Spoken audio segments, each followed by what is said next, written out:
আজকে কয়েক ঘন্টার বৃষ্টি হয়ে যায় এমন অবস্থা হয়ে যাবে গো, আসলে ভাবদামও পারছি তার মধ্যে আজকে ঘুম থেকে উঠতে হয়ে আছে অনেকটা লেট করে ঘুম থেকে ওঠার পর জানতে পারছি আজকে দিদি আইতো না, কারণ দিদি অসুস্থ। তখন অলরেডি কিন্তু বাজে 11টা, ঘুম থেকে উঠা ব্রাশ টাশ কইরা চা খাইয়া তারপরে আগে ঘর দুয়ারটি একটু গুছাইয়া পরিষ্কার কইরা ঝাড়টার দিয়া তারপরে রান্না করে যাবো। হ্যালো এভরিওয়ান, আমি অপরাজিতা ত্রিপুরা আগরতলার থেকে। তোমরা কারা কোনান থেকে আমার ভিডিওটা দেখতেছো অবশ্যই কমেন্টে জানাই। আর এই ভিডিওটা তোমার কাছে কেমন লাগলো জানাইতে ভুললো না। যদিও আজকে জানি না রান্না বান্না বয়াইতে আমার কয়টা বাজ্য যাবো গা, তো কিছু করার নেই, আগে তো এই ঘর দুয়ারের কাজটি কমপ্লিট করতে হইব, তারপরে রান্না বান্না। কারণ দেখো ঘর দুয়ার যদি পরিষ্কার না থাকে ঠিক করে রান্না বা ঘর করতে মানে রান্না বান্না করতেও কিন্তু প্রচন্ড বিরক্ত লাগে। আগে এই ঘরের বিছনা পাটি তুললা, তারপরে ওই ঘর গুছাইয়া তারপরে কি রান্নাঘর পরিষ্কার করুন, তারপরে রান্না বান্না আর কি। তো দেখো এই ঘরে আইসি আর বিছনাটার কি অবস্থা। এদিকে আইসি বিছনা তুলতে, পুরা বিছনার মধ্যে তো ছেলের বই ছড়ানো, আর তার মধ্যে প্রচুর সময় এত দুষ্টামি কথা আছে, তার লেগে আমি বিছনা গুছাইতেও পারতাছি না।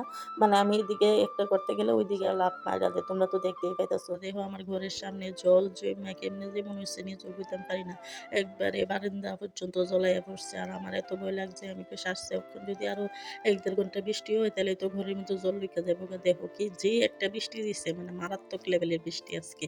যারা আগরতলা আছো তারা কইতে পারবে। আর অক্ষণ যে বয়স দিতেছি অক্ষণও কিন্তু বৃষ্টি হইতেছে, অক্ষণে বাজে প্রায় সন্ধ্যা 6:30, এখন পর্যন্ত ননস্টপ বৃষ্টি হইতেছে, তবে আগের তুলনায় অক্ষণ একটু কমছে।